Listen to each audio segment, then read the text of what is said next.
Ladies and gentlemen, we continue with our program. Before I introduce your next speaker, my summer solstice group. This morning you started at 8 o'clock with yoga. Yes, no? Who had yoga this morning? Yoga. How do you like yoga? So it's not everyone, it's just about half of you, right? Alright. How do you like Sarajevo city tour and the mood building? So that they behave? Yeah, they had a great time on the room. Okay. Now, tonight what we have is our dear friend from India, born in the UK. She lives in India. Some of the time when she does not travel the world. She makes movies. And she makes exceptionally quality movies. And a couple of years back she decided to make a movie on Bosnian pyramids. No. I did not decide. She did not decide. Sam. I decided. And the movie about Bosnian pyramids is to be made. However, it will not be just another movie about Bosnian pyramids. It will be something exceptional, so it is still the work in progress. So even though the first draft was almost ready, then she realized it is not it. Come on, Sam, I'm waiting for the sarcasm. So it's still a work in progress. And in the meantime, especially during the festival, if you see a person turning around herself with a camera time and time again, that will be her. So it will be about the sacred geometry and the spirals and the circles, 2D and 3D. But anyway, she's going to really introduce herself during her talk. Ladies and gentlemen, Susan Griffith-Jones, thank you for coming. We are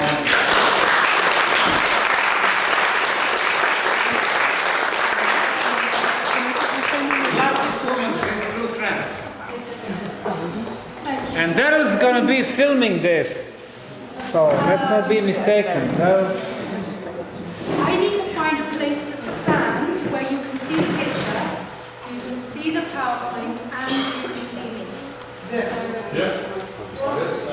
Is this good? Yes. This is going to be a question of mindfulness as well, about not falling downstairs. So, Sam has given me a basic introduction. Can you all hear me? Shall I up the volume? Yes? A little bit. Sam has introduced me as a movie maker of sorts, and that is true.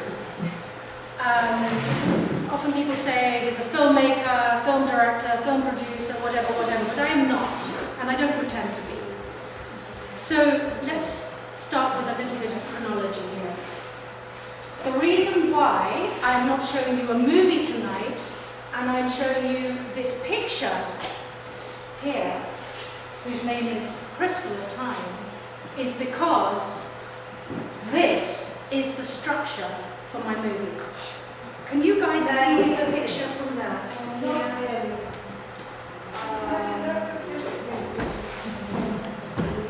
The thing is, I need to be able to point to it. I'm going to be standing in the way of it. How about here? How about over there? That's okay. That's maybe better, yeah? Yeah. So the reason why I'm not presenting you a movie tonight and I'm presenting you this picture is because this is the structure of the movie. I'm giving you a few moments to take that into consideration. I totally see it. So the next question is, how on earth does one put that into a movie? Yeah. Anybody got any good ideas? Okay. Crystal of Time came about because of a whole process that I had to go through to find the structure of the movie. So I'm going to take you through a little bit of the chronology of how things happen, because I think that will be easier for you to understand the process rather than me starting straight in. It means this, it means that. So how did this picture come from nothing to something?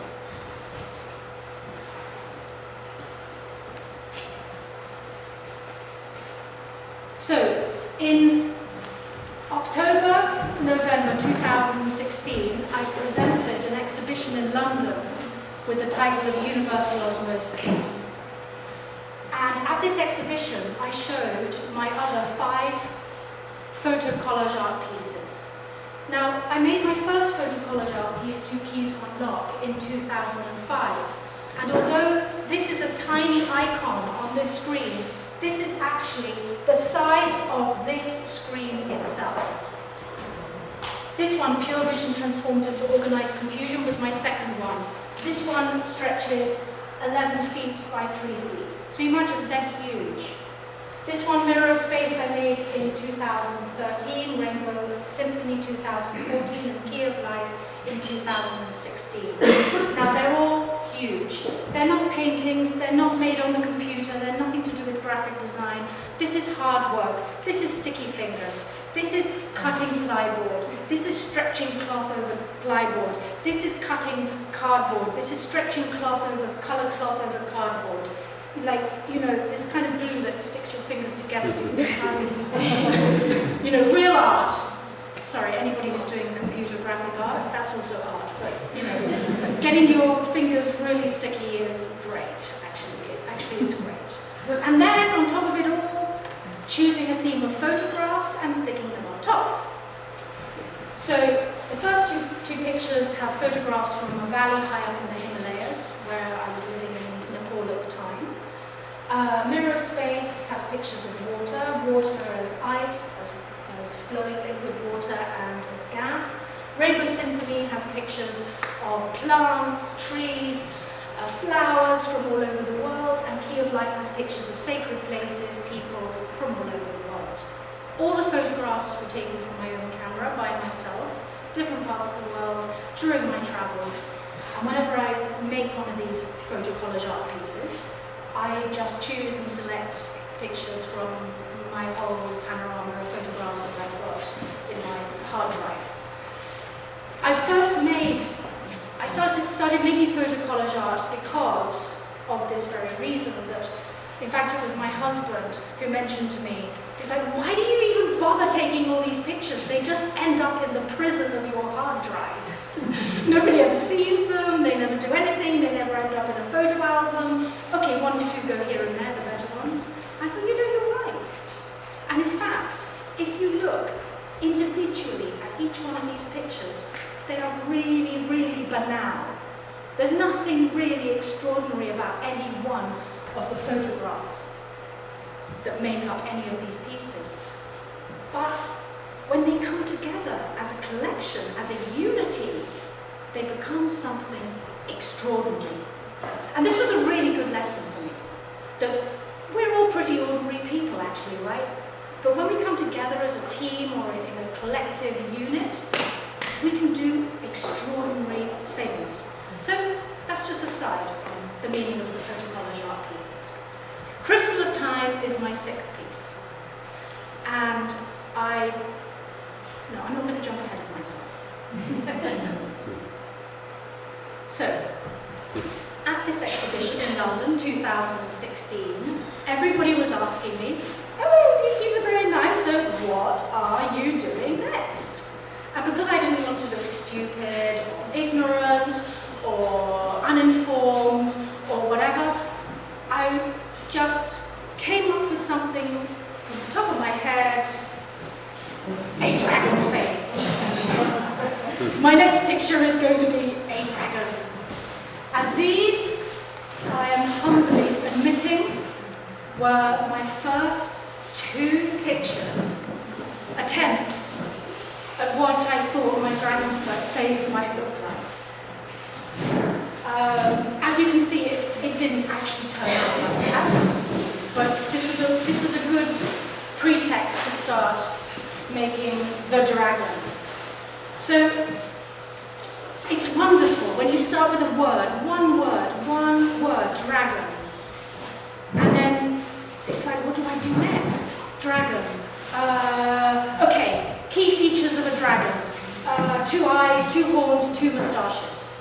If you look at any of the dragon representations in Chinese pictures, all over Southeast Asia, etc., Tibet, whatever, different kinds of Eastern art, you'll find that they always have 2 eyes, 2 horns, and 2 moustaches. So I started with that. I thought, okay, at least they've got, it should have maybe these aspects in it. Then another thing I thought, okay, so what is a dragon? And because I always look at things on the other side of the material world, I'm always looking at its representation. What could it be? The dragon is the chariot of consciousness, transporting it through the different dimensions of existence. Wow, now I was away with it, because now I had some food and some fuel to really get myself moving on what I could do with this dragon. So, the intention is set. Am I serious? Well, you know, once something is in motion, you can't go back, you can't turn back the clock. So, over the next 2 years, and this was really, I don't say by chance, because nothing's really by chance, but I found myself in places where dragons were really prominent in one or another way. So here I am, leaning against a stone, and surely the audience here will remember this trip in Cornwall, back in December 2016 with wet feet and wellies. December in Cornwall is quite cold in the UK. We were out there looking for these stone circles on the St. Michael Mary dragon line that runs from southwest Cornwall to East Anglia in the eastern part of the UK, a fantastic ley line that has points including Avery and Glastonbury. You've all heard of these places. I mean, some of the best places in the UK are on this line. So within a month of the exhibition, I was already out with the dragons in the UK on the line.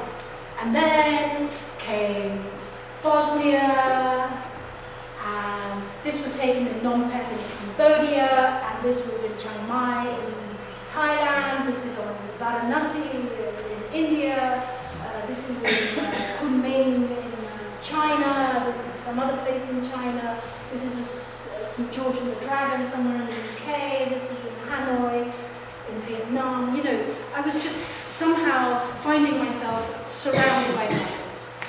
And every place I went to, and these dragons would pop out at me, I would also make a note, why are they there, what are they doing here, what's their relevance to this culture, where do they fit into this, into the whole scheme of things, yeah? And as I found out, they fit into the scheme of things. Then by chance again, I am invited to speak at the Collage International Conference in March 2017 in Tibet, and it had to be on the subject of something to do with Kailash. And Naga beings, I don't know if you're familiar with Naga beings, it's a very familiar term in the Eastern world. Naga beings are snake, have a snake lower body, but a human torso. I mean, they have a very, very precise physical representation, as in their features and their colours and their size and their gender and all this. But one of the principal places where the Naga beings live is at Lake Manasarova, which is next to Mount Kailash. So, click, I have another way to explore the meaning of the serpentine creature, stroke dragon, stroke, anything to do with that kind of creature. So, in fact, here's a Naga. This is the Naga being. They're very, very beautiful, very elegant creatures, very wise, very giving, and they have a lot of power. So I had to go very, very deeply into the meaning of the Nagas for this, to make my speech for this conference. And I came across a number of things which I found came up again and again, like the number 9. And we're going to come into the number 9 again later, so just keep that in mind. So the most important home of Nagas on Earth is Lake Mangasarava near Mount Kailash, as I just mentioned.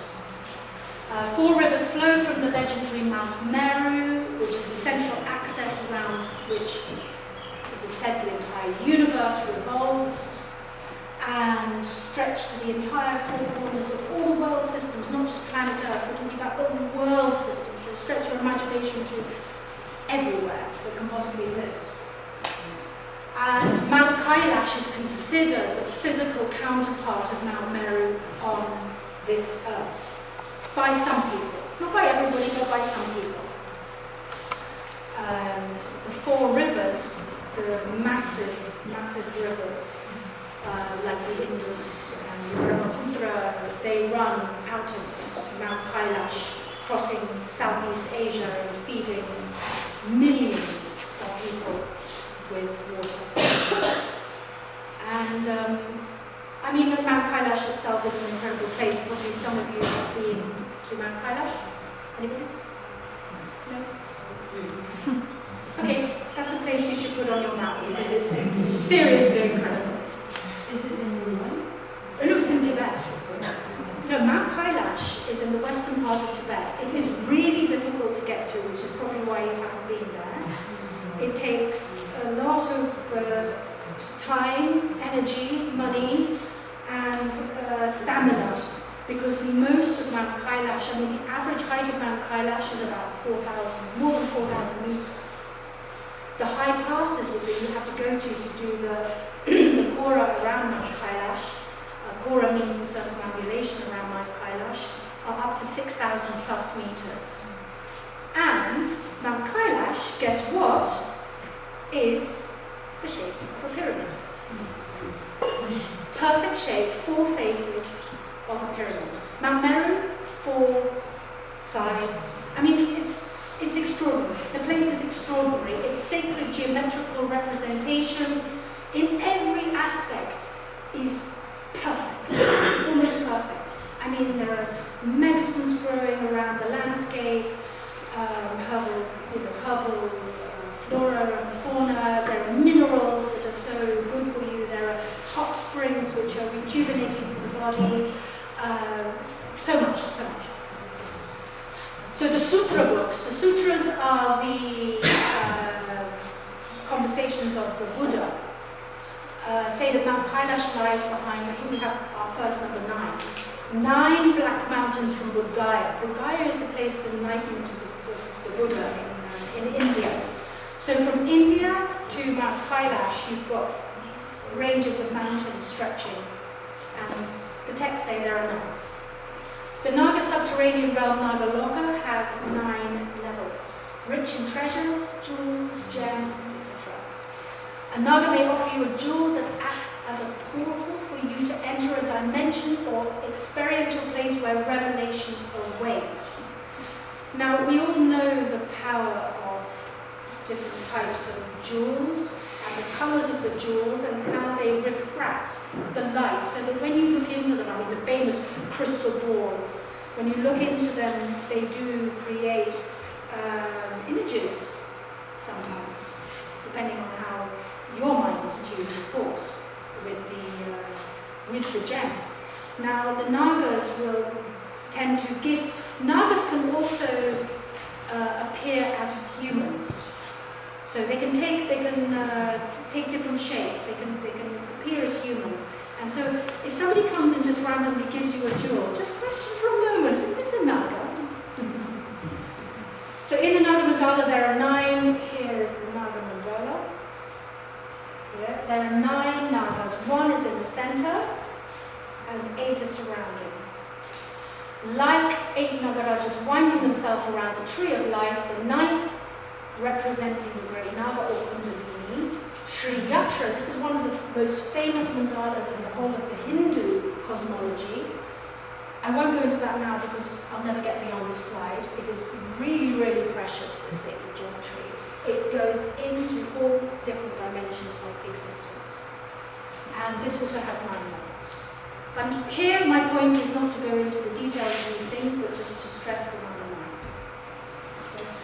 So the time frame of building Crystal of Time, just to recap: exhibition in London, then developing the concepts, traveling to different dragon places, focusing on the Nagas and serpentine beings for the talk, building the base of Crystal of Time, and then adding the, oh, we haven't got to this part yet, but that's going to come. Building the base of the picture, adding the golden and dark blue lines, and then adding the photos.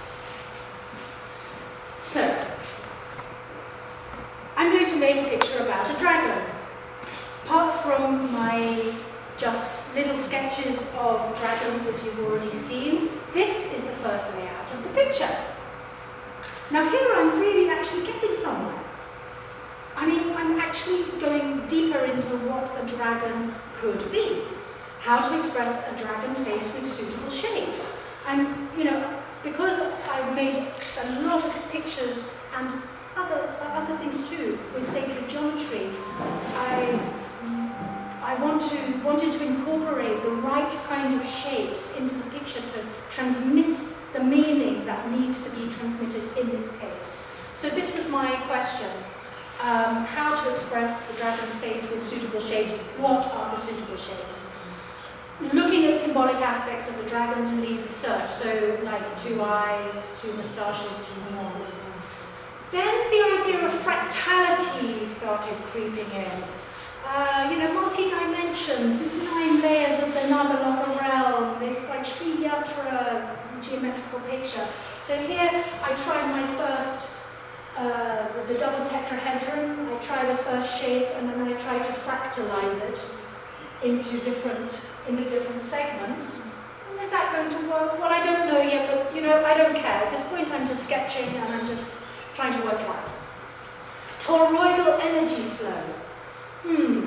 So now I've got the horns. So I'm drawing the horns. I'm thinking, how can this become a toroidal energy flow so that there's more movement? I want something dynamic. I want something that has this aspect of power in it. The dragon is powerful. It needs to have that energy in it.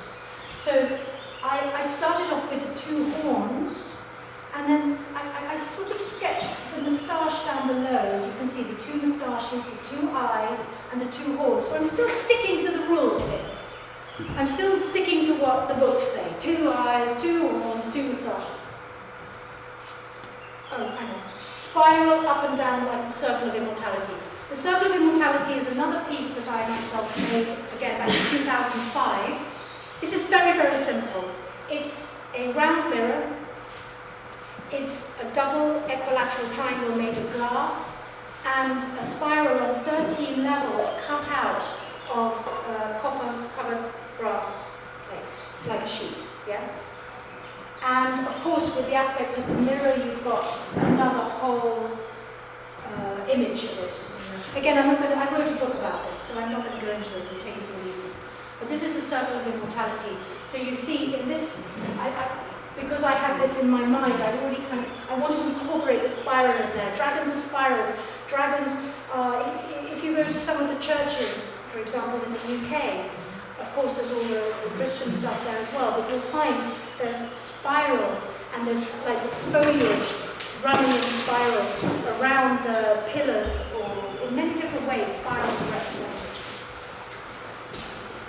So now I have the first base picture. As you can see here, this actually is stuck in the end. So this is a shape that would work for the 4 elements. It's a shape that would work for the dragon concept. It's a shape that could be repeated in larger or smaller sizes, so that idea of fractal is there. A shape in which the energy could flow indefinitely, toroidal. And then in the center of it, the illusory double tetrahedron. Neatly, what I've done here is created an illusion of a half, the triangle pointing downwards, and half, the back half pointing upwards. So it's not a perfect tetrahedron, but it's like a kind of distorted tetrahedron, but I wanted that. The 64, now you see that these 4 elements, these are actually, the 4 colors are representing the different elements, as in air, fire, earth, and water, according to the highest tantric yoga of the Buddhist texts. So I wanted the elements in there because everything is rising, all manifestations appearing as a process of the elements solidifying and dissolving as a process of the elements dissolving. So I wanted to have this idea of coming into being and coming out of being. And the 64 elements mixed up here, these are not randomly placed, but according to how these are positioned, I've positioned the colours in the 64. Why 64? 64 because 64 possible combinations of the 4 letters AGCT of the DNA triple codon. If you have 4 letters, there are 64 ways that you can put the triple codon, the 3 letters together. And 64, of course, has got many, many other representations too, which we'll come to in a minute. And the figure of 8 occurs, the symbol of infinity and immortality. So now my dragon is expanding into territory where I want to be going to. Now I've got more fuel for the fire, I've got more to work with, and so now I get into the subject of harmonic resonance. So harmonic resonance is a massive, massive subject. And just to make a few comments about harmonic resonance, the great passage in the pyramids, the Great Pyramid of Giza leading up to the King's Chamber, is a passage of perfect harmonic resonance. The chamber is a perfect resonance hall to echo sound into manifestation. The beat held by the next level of existence, the next octave. So you see, I'm really now expanding from just basic layout, shape, concepts, and I'm now starting to get some dimensional meaning into the picture. Harmonic resonance, designed to retune frequencies by bending the waves with material cluster to block, as in reflect the light back to the observer. That is a way that light and sound are having a relationship. Let's put it that way. So like when you press the strings of a musical instrument, and this is what Pythagoras discovered. Pythagoras, of course, was one of the great Greek masters who spent 22 years in the temples of Egypt and came back to Europe with the knowledge and disseminated this knowledge into what we today call Western psychology. So he discovered that when you press the strings of the musical instrument and play that string, it will sound different according to where you play the string. And likewise, harmonic resonance compels into one's energy system through being played on your body.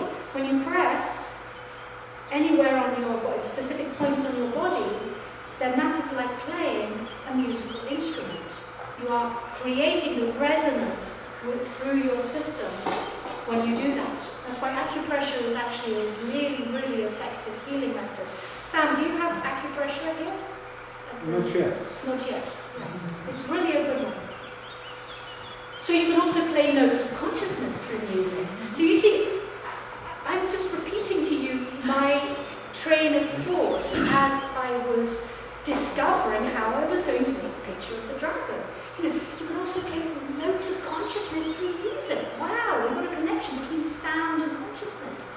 Placement of solid objects, like pyramids, huge pyramids, causes sound to arise in a kind of song of harmonic resonance. So we can ask ourselves, the location and the positioning of the pyramids here, which are large objects, how are they having an effect on the harmonic resonance of the whole place, of us, when we go into this, into the territory of the pyramids? You know, we ourselves have our own harmonic resonance. So when we interact with such large shapes and large objects, we ourselves are getting affected by this. Of course, we don't think about this daily as we walk through the city. city and our concrete rectangle buildings are having their effect on our harmonic resonance, and we're feeling down and not very bright, and you know, these are things to really consider. Bones in the body are naturally placed to hold a specific harmonic resonance. So harmonic resonance touches practically every part of our lives, basically. So, octave of harmonic resonance. Here in the picture, you will see the octave of harmonic resonance has been placed down the central spine of the picture. So an octave of harmonic resonance, one octave is 7 notes plus 1, which is the same as the first note, equals 8. And the 8th note is just the higher version of the first note. So a different, is the note, the last note, the 8th note is in a different dimension as the first note, but it's the same note. So it's necessary to introduce, Pythagoras discovered it's necessary to introduce 2 additional concentrations of resonance at the points of vibrational retardation between those mi, fa, and ti, do to make it harmonious. So you can see that here, making it 10 notes like the Pythagorean tetrad.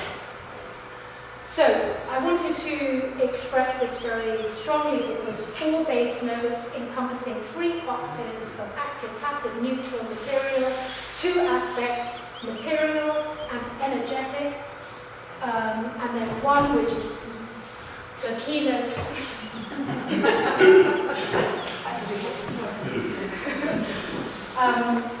The one on the top, which is the keynote.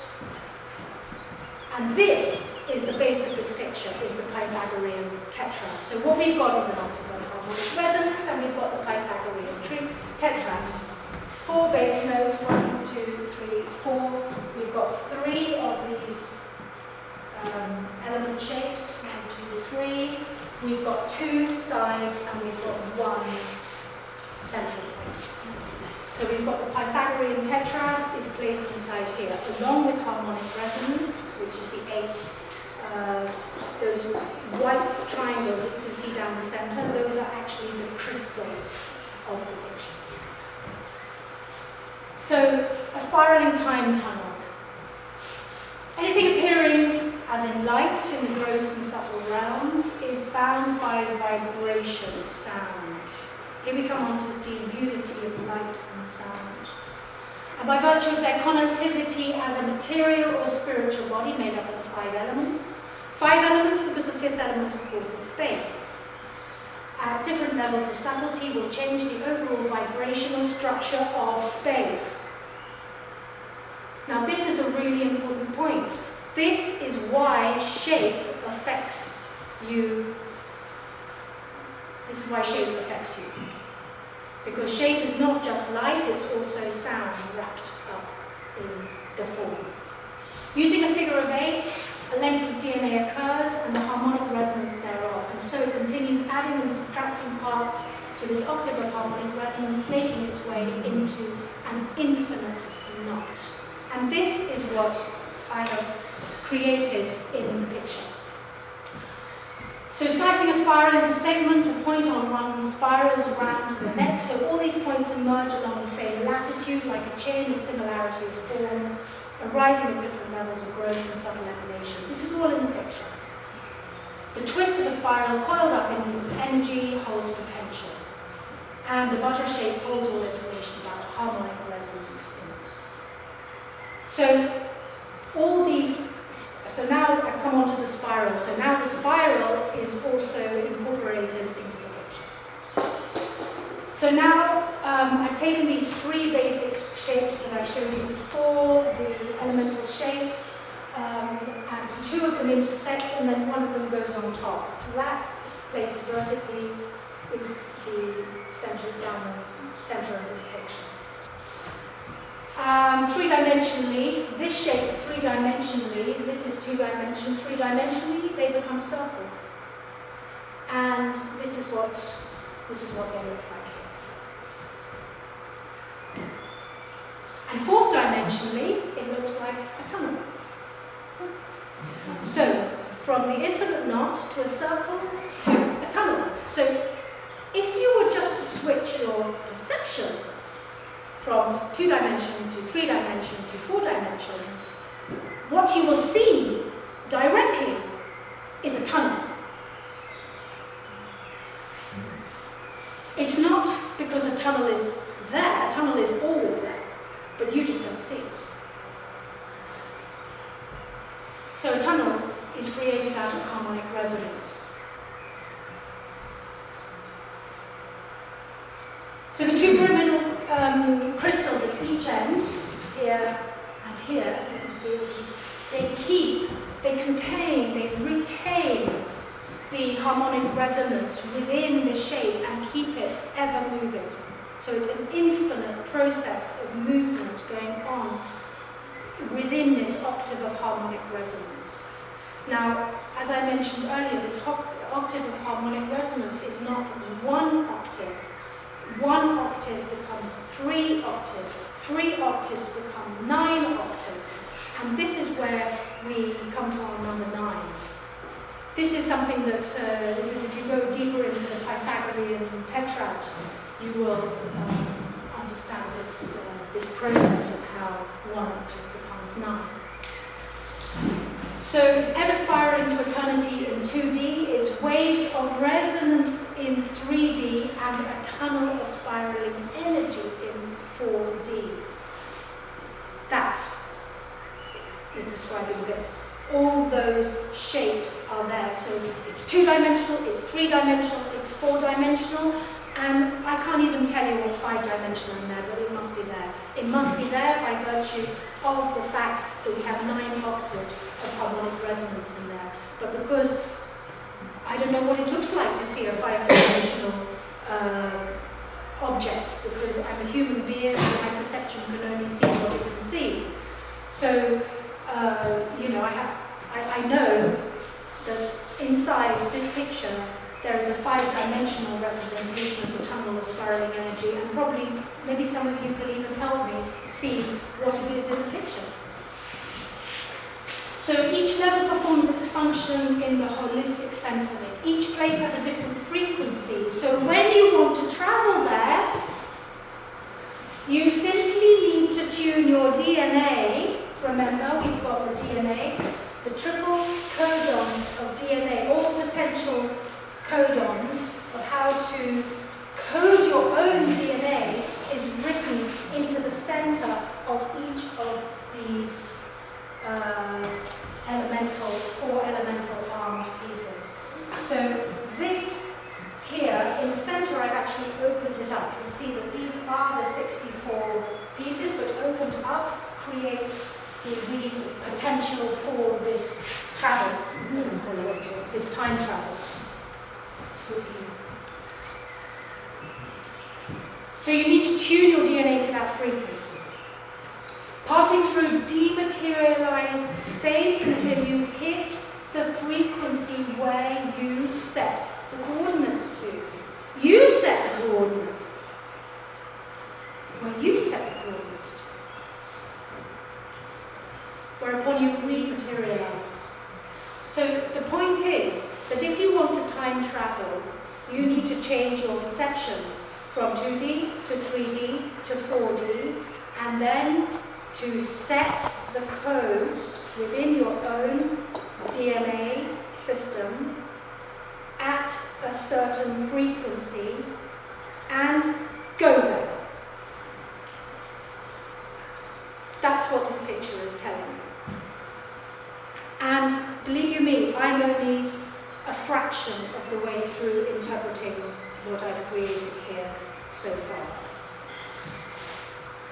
Each location has a different frequency pattern, but the fractal gradient between the dimensions will provide the means of achieving the destination.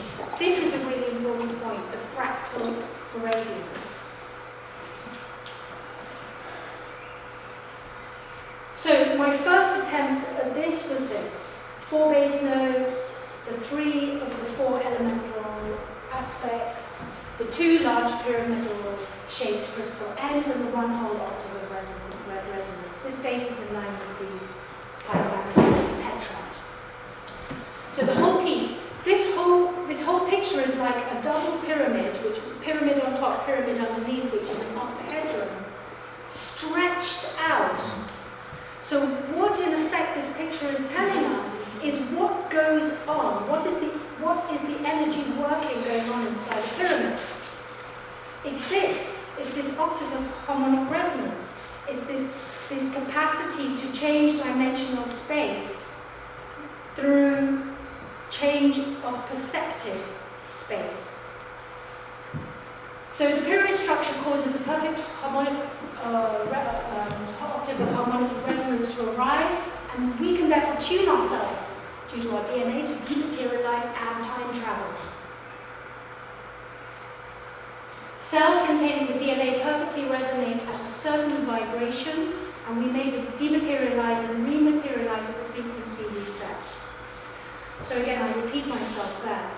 This is, so I think this is something which is now coming to light in the research of pyramid structures and pyramid geometry, pyramid shape, is what can the pyramids do? What do the pyramids do? And how do they affect us? And how can we interact with them so that we can use them as a device or a time-traveling vehicle that we can interact with, because we ourselves are not different to them. We are harmonic resonance. They are harmonic resonance. If we can set our frequency to the frequencies of the different dimensions, this is an object and a shape that can help us time travel. So my first attempt at fractality, I wanted to make a dragon space. I was playing around with pieces, 10 different sizes of this shape to make a dragon shape, a dragon face.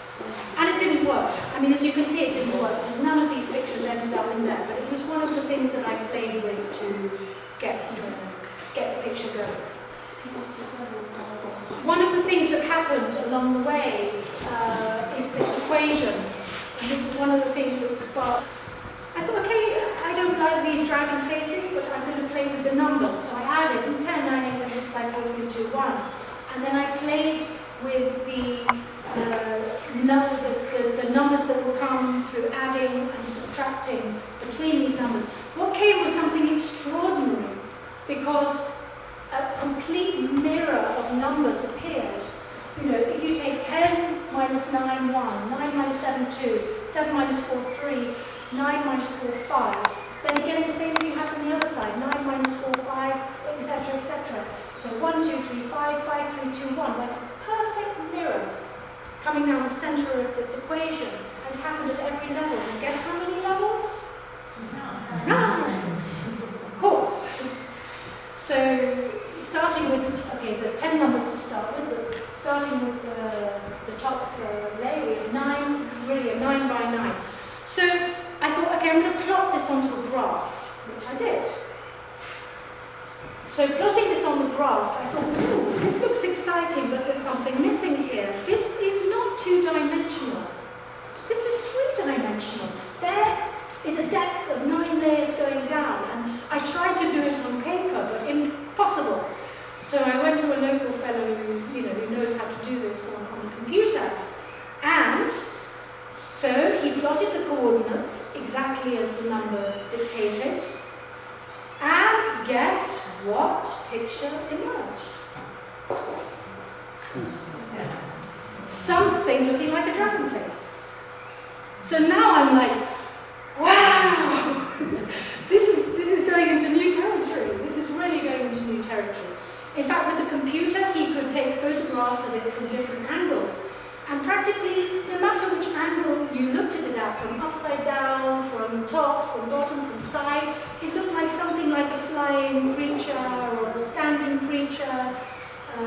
It just had that quality of dragon to it. So now I was really convinced something's going on. In fact, I ended up, with the dark blue lines, I ended up putting these shapes into the picture. So this, look something like the caduceus. So caduceus had already featured in my Naga beings presentation, and now I need to really understand what is the caduceus. I mean, there are a lot of different explanations of what is the caduceus. Yeah? What does it mean? Many different layers of meaning to it. So just to run through a couple of them, the caduceus was used in all the ancient temple schools as a healing tool, brought into this realm by Thoth. It depicts two serpents wrapped around a winged staff representing dual forces of nature. You probably know this symbol. But where the wings are symbolic of the liberation of consciousness from duality, well, already this picture is going way beyond duality. We're going into multi-dimension here. So this interpretation at the bottom here was really the most important of all.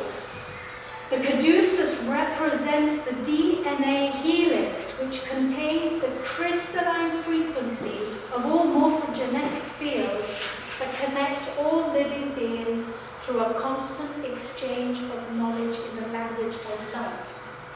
That's quite a long sentence. So I started to pick out different words in this sentence. Morphogenetic fields. So I'm now looking, what are the morphogenetic fields? So a morphogenetic field is a crystalline body, a form-holding field. A form-holding field that holds organic imprints for the creation of a form. It holds the instruction and design in a type of digital or electronic coding known as the keylong codes. So these keylongs, they look like microscopic crystal structures, and they're the first step in the transition from pure consciousness into form. So they're holding the codes of the manifest world around us. The universe is composed of groups of crystalline keylongs that occur in different frequencies throughout many different dimensions simultaneously. Here we have our multidimensional aspect again. And all matter and consciousness manifests through the morphogenetic form.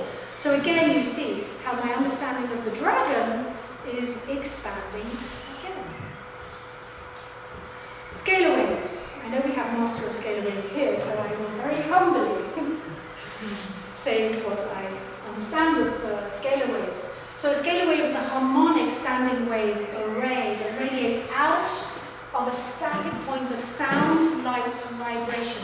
We're really now at the very, very core point of where manifestation is coming into being from a conscious state. So it radiates out of a static point of sound, light, vibration within the morphogenetic field of the greater cosmic unified field of conscious energy. So to translate that to English, it's basically the first point of manifestation from consciousness into form. So scalar waves are fixed points of light sound. And I can see Sam looking at me here because last year I asked Sam, what is a scalar wave? And I've done a bit of research since then, Sam. So it's a fixed point of light sound sequentially threaded together within the cosmic fabric of the morphogenetic field. The expression of their movement is created through flashing on light and flashing off sound of scalar wave points.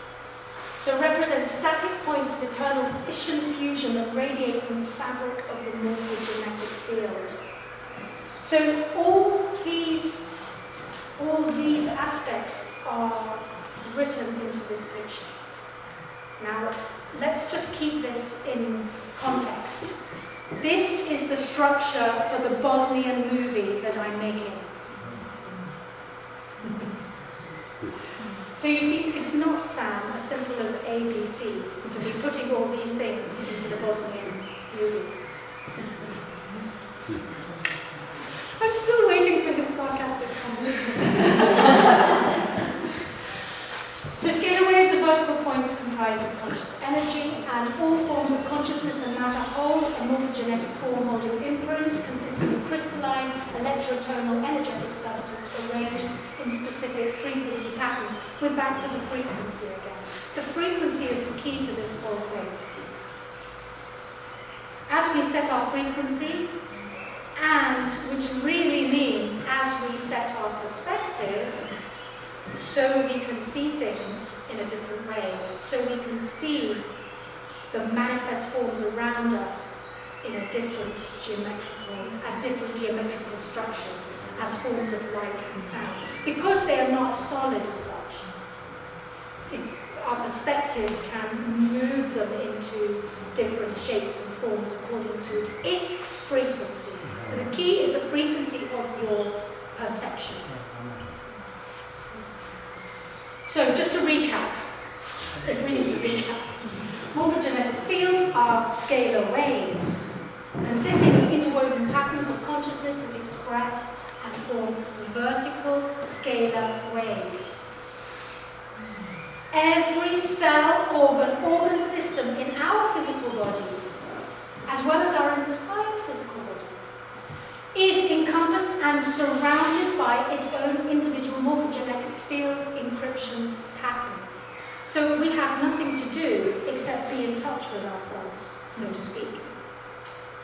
In order to create a change within any part of our body, physical body that means, we need to be able to connect, communicate, and reprogram the morphogenetic field encryption pattern of our immune system. It's not coming from outside, it is coming from within. So what am I supposed to do now with all these bits of information? So this is my research that I've done so far. Remember, I haven't made the picture yet. I'm recapping. I've collected all these bits of information from traveling and dragon lines and morphogenetic fields and crystals and coming to Bosnia and Pythagorean tetrad and fractality and harmonic resonance. I haven't made a picture yet. I've just got this I've just got this information. Yeah? And realise that this picture is the structure for the movie I'm making on the Bosnian pyramids. This was a key moment. And it came quite soon. It didn't come later because it fits in with everything.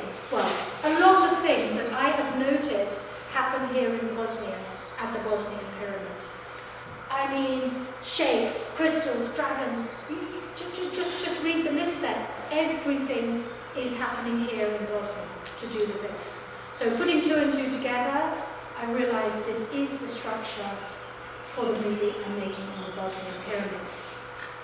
Now, this is not the first time I've made a movie with a complicated structure. Well, this is nothing, well, it's complicated enough, but it's nothing like this. So in 2005, between 2005 and 2008, I made a movie using the Circle of Immortality picture, which I showed you earlier, as the structure for my movie, The Circle of Immortality. And then I wrote a book about it, which is called The Living Pyramid. So I was already familiar with the idea of embedding shape into a movie. So I realise now there are two aspects that I really need to focus on, and that is crystal and time. And this is going to take me deeper into the... what is a crystal? A crystals are life force, the battery power of the shape. They are what carry or rather conduct the electromagnetic waves to and from each other. So the crystals that I placed into the picture, this line of crystals are what ignites the shape. They are the vessels that hold and store the energy. Here they're arranged in an octave throughout the picture, you see the spine. And they belong to these dark blue lines and these golden lines. Each of these crystals is touching a point of a dark blue line and the golden line. I'll come on to those in a minute. So they're bringing three things together: electricity, which is represented by the dark blue lines, magnetism, which is represented by the golden lines, and crystal, which is the crystal. So you've got the crystal holding the energy of this play between electricity and magnetism. So as you know, electricity affects the magnetism, which affects the electricity, which in this kind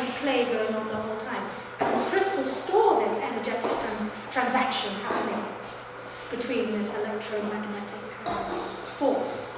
Yeah? So crystals are the carriers of frequencies and will conduct whichever frequency that you can pick up on. They are your data bank of every layer of reality. The crystal is the mind, the carrier of all frequencies, a huge multi-dimensional mirror, angled in all directions, catching all frequencies and reflecting all into manifestation of their own sort. So connection to the source is only possible through staggered units, otherwise it's too powerful for the physical system to cope with. That's why we have a multi-dimensional system. We cannot just take the source and say, hey, give me power. It needs to be like the electricity coming from the electric station to our electric point at home.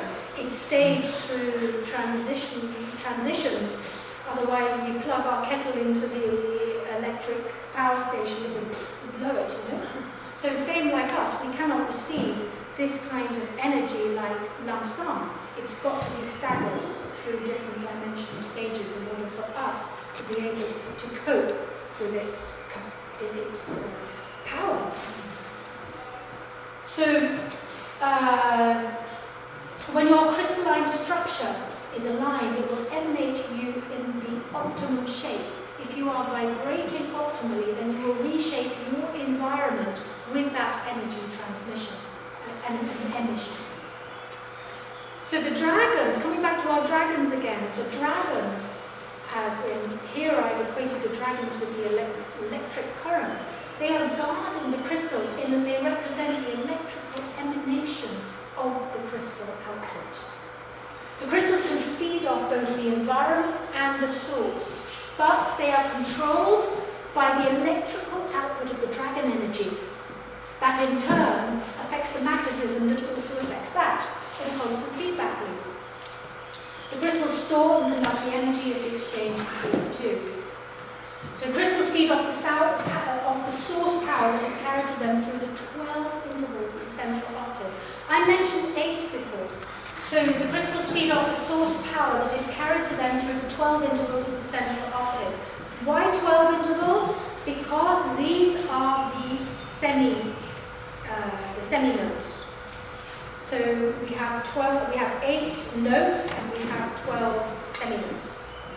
They form an octave of harmonic resonance. The opening of the 64, this is the 4 colours, the squares in the centre of the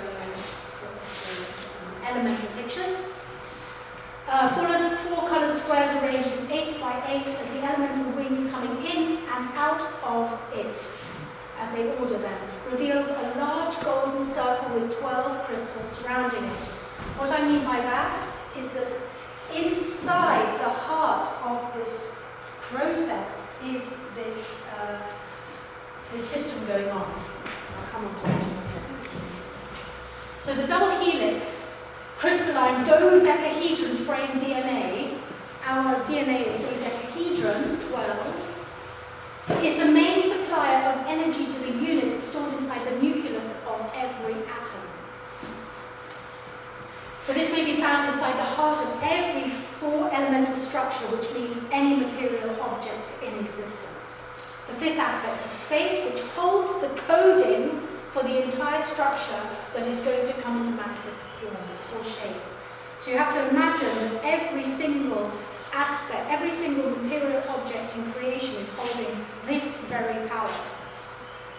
So this will replicate itself in many dimensional ways in the same fundamental makeup as its coding dictates, through the reflecting and refracting quality of the crystals that lie along the main coordinates of the 3-dimensional object, drawing the energy out of the source through connection to the first of the 12 crystals, then drawing it up through the object to its crown, where it spreads through all its centers to the large crystal cap that emanates it externally to itself. So this is the energetic chain that's going on between the 2 larger crystals, the pyramid structures at the ends of the picture. So the crystals form a link in the chain for energy from source to the manifest world, bottom line on the bottom. So putting everything together, I could find the base. So far I've got this far, the information that I presented to you. And last year when I came to Bosnia, I came with this picture. Some of you will remember me showing it around and what could this be, and I had a lot of questions at that point, and what am I going to do with it, and how am I going to, I know there are lines, how am I going to have the lines, and these were all questions that had to still be answered. So you will see there's a connection between the Tibetan Vajra and this base. Now this is pertinent because I've spent more than 20 years with the Tibetan masters, and so the Vajra is something very, very close to me. I've seen it everywhere, I've used it myself, I know what it is, and, but now this picture was coming out something like a Vajra. And then I'm asking myself the question, is this something to do with the meaning of the Vajra itself? And, you know, I was told that if you can understand the meaning of the Vajra, you can understand the meaning of the whole Tantra. Now I've got more information coming out of this picture, which is giving me information about something else. So my second trip to Bosnia last year, I'm learning about scalar waves, non-Hertzian, Hertzian waves, golden ratio, fire angles, electromagnetic frequencies, and I'm completely out of my depth, which I probably still am. Anyway, I keep going. So, at the Global Pyramid Conference in Chicago last year, I met Dr. Ibrahim Karim, who is the founder of biogeometry. And I recognized the similarity between our works, although coming from different sources. It was very clear to me we have a lot in common. And through talking to him and through reading his books on biogeometry, I could come to learn that there's much similarity between the way that the Vajra is used in the Tibetan sense and the way that how he is expressing the use of his biogeometrical signatures. Are you familiar with Dr. Karim's work, anyway? Yeah? I work with it. Oh, yeah.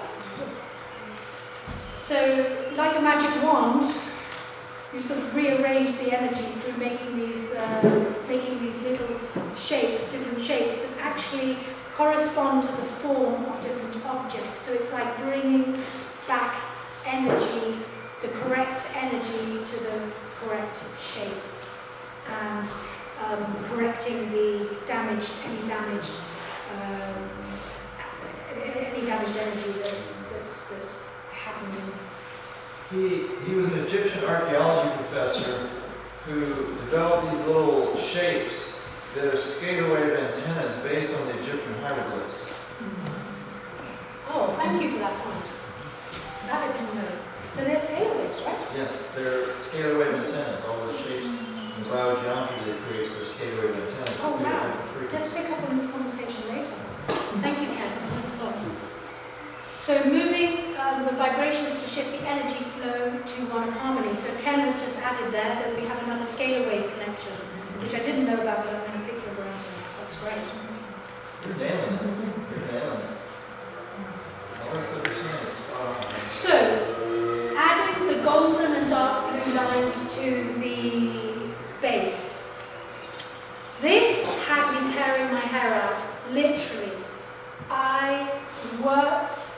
I had a piece of paper, I scribbled lines on it, I put down potential lines, no, it didn't work, I did it again, I did it again, I did it again, I did it again, I did it again. And finally, I had nothing at all to go on except my gut intuition. Nothing at all. I had no way to say rationally what would work, apart from the fact, as I told you earlier, each of the golden lines and each of the dark blue lines must touch its relevant crystal, because the crystal is what is going to store the energy that comes out of this transaction between the electromagnetic dance. Yeah? So that was the picture without the photos, and then this is the final version, as you see here, the picture with the photos, and all the photos are of dragons and snakes and nagas and anything to do with the serpentine creatures. So each little tiny picture is a photograph cut up in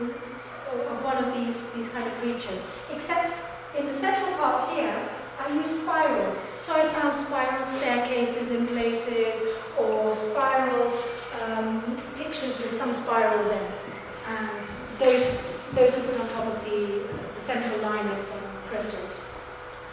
Then I sent it to Dr. Karim, who says to me, and this is the WhatsApp message I get back from him, and I like the emoji. In order to raise its overall vibration to a much higher level, so that energy vibrating from the combination of shapes and lines in the picture is harmonizing the time-energy pulse at all levels of biological functions, achieving a holistic healing effect by adding the two strokes here and here. By adding the two strokes, the reflection of the time pulse radiating towards the viewer is balanced to achieve a centering spiritual energy quality as in sacred power spots. Those are Dr. Karim's words himself. So I did it, and now the picture is this, with the two extra little lines. He measured it with one of his devices, so against the organs, the organs of a human. So I'm not sure exactly how he does it, but I believe that he first of all has to grade the device, so you probably know this kind of better than I do. So he's got some kind of pendulum thing that he tests on the organs of the body first, and then he fixes it, and then he tests it on the structure, and that will tell the... Anyway, I'm going to Canada next week to his biogeometry conference, and I will be asking many questions about these things. But, so how he exactly measured this is still to be understood. Mirrors. There are two symmetries in play here. So, that which folds itself exactly in half this way, and that which folds itself exactly in half this way. Now, actually, since I've been working on this presentation, I've been doing more research into this, and I believe that the mirrors are also instrumental in shifting dimensional perspective. And I'm not going to go further than that now, because I haven't got further than that now, so you can think about it yourself. Then I thought, which one would you fold first and why? And I thought about this for a while. You know, would you go that way first and then that way, or would you go that way first and then that way? I mean, is it necessary to even know this?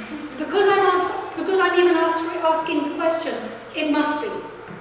Anyway, I'm still asking the question. I don't have an answer. Is crystal of time a device? And this is the question I've been asking Dr. Karim, who thinks that it probably is. And this is my first go at a holistic time healing capacitor.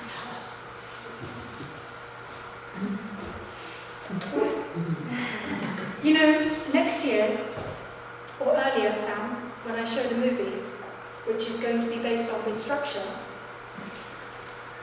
I will probably be able to answer what is this holistic time healing capacitor. For now, we're going to leave it at that. There's still a lot of questions in my own mind here. Anyway, this is my first three-dimensional version of it. These are basically toroidal movements, but they're not separate. This is like emerging from this. It's like its baby coming. It's like the first one has a baby coming out of this side and that side. This has a baby coming out of this side and this side. In its multi-dimensional form, actually, it goes. It's infinite. It's infinite. It keeps on. It keeps on. And it's held by the two crystals at the end, the two pyramidal structures at the end, that contains the energy. You can't lose this energy out of here. It's got to stay inside this system. It can't be lost. So time, we come to time. So, back to Newtonian physics. We're not interested in Newtonian physics anymore, but Newtonian physics is with us all the time. Newtonian physics implies that time is real in itself. Of course, we know it's not. That it flows at a constant rate and is absolute. Well, I think we got past that early on in the 20th century, if not before that. Modern physics relativity tells us that time is not absolute. In philosophical circles, time is merely an effect. So the time that it's a process between planting a cause and between that cause ripening, there's a process, and that process is time. So time is a property of consciousness, psychological time. Time must be understood qualitatively and not quantitatively. Time is the space or distance between absolute consciousness, awareness, and relative consciousness perception. Now this point, this is the point that I've picked up on, and this is what I'm running with.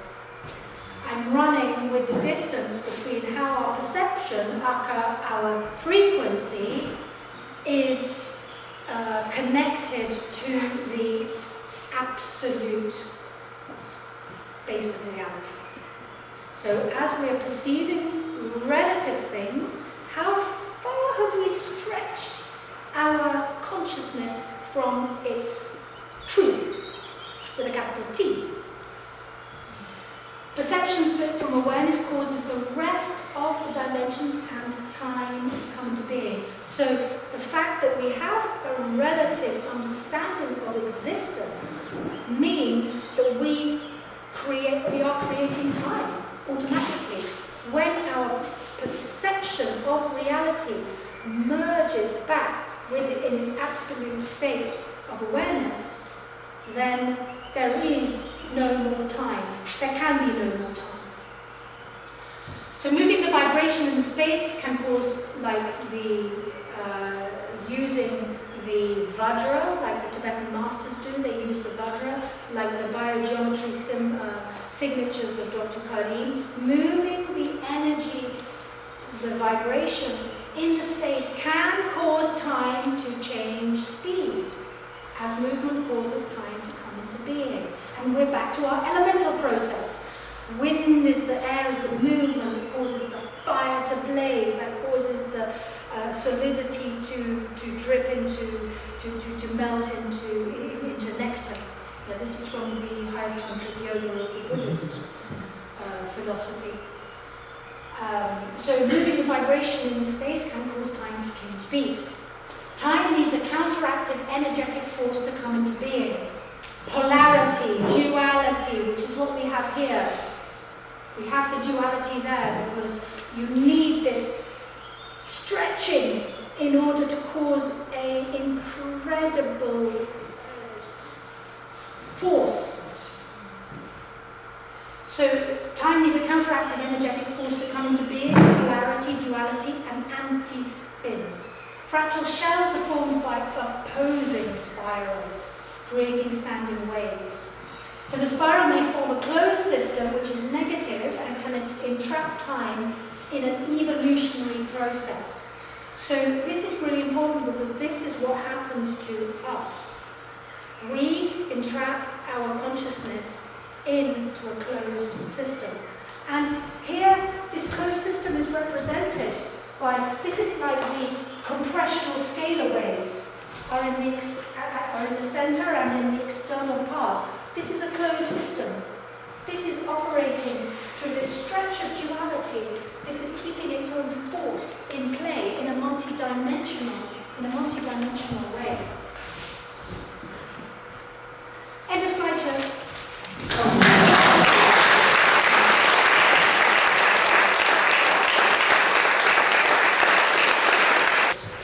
Because if I take each of the aspects that I've described to you and I use the different techniques of filmmaking like narration, timing, visuals, sound, all these different aspects of filmmaking, I can pin these different aspects to different parts of this picture, and I can use those to expose the meanings. And along with the lovely visuals I've been taking over the last 2 years of you meditating and holding hands and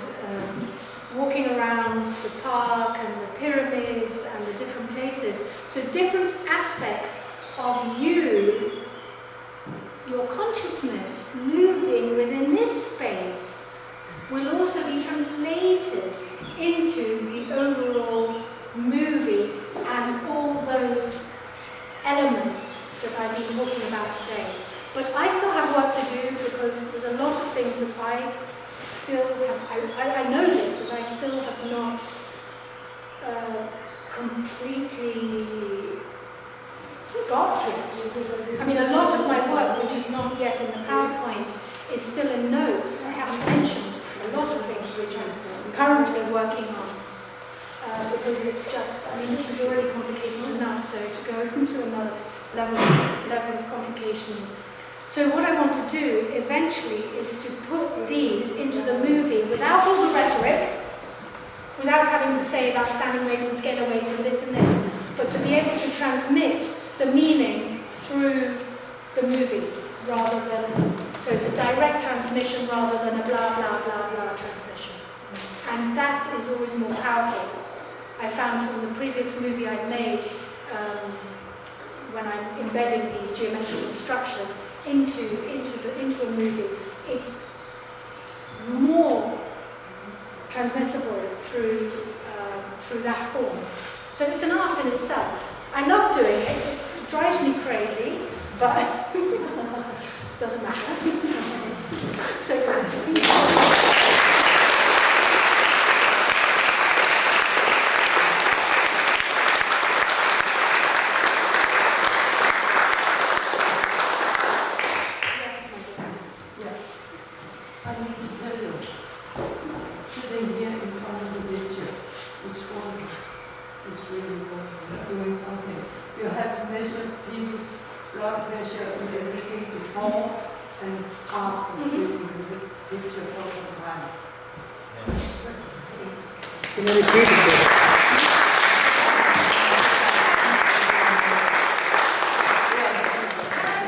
Please invite Sam. I have something for you, Sam. It's still wrapped up from my journey here. I didn't want it to break on the way. But this is for you to hang in your, wherever you want. At home, in the museum, wherever you. I didn't want it to break on the flight. So, because this belongs to Bosnia somehow. It's part of here.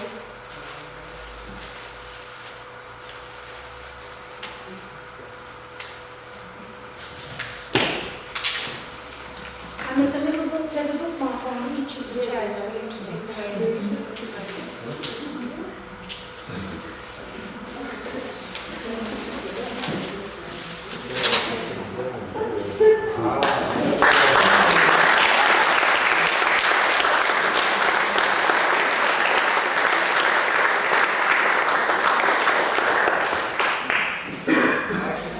Complicated, but actually it is not complicated. That's the duality. Complicated? No, complicated. Thank you for the brilliant lecture. So we got insight in your mind. Still, many questions. Many questions. But anyway, you heard that she is coming next year with a movie. That was the sarcasm I was waiting for.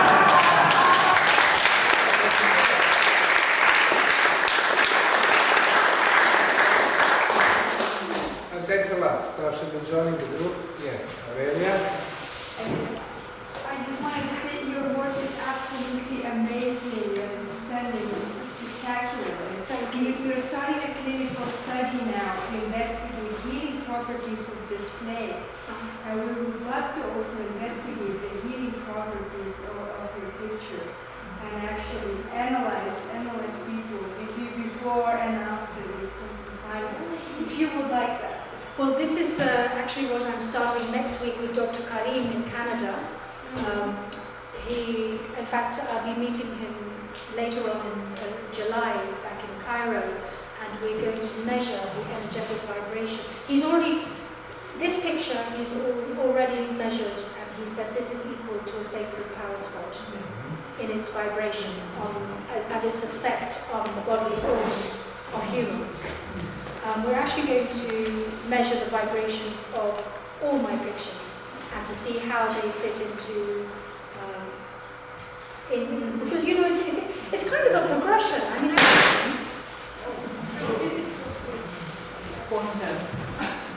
it's just your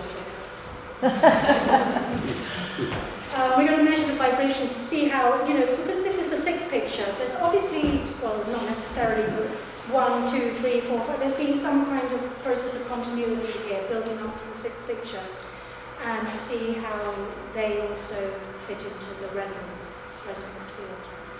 But definitely we can talk about it. Totally, I'd love to do something. I'd really be very, very pleased. This will be the first piece of furniture in your diagnostic and healing office. I love it.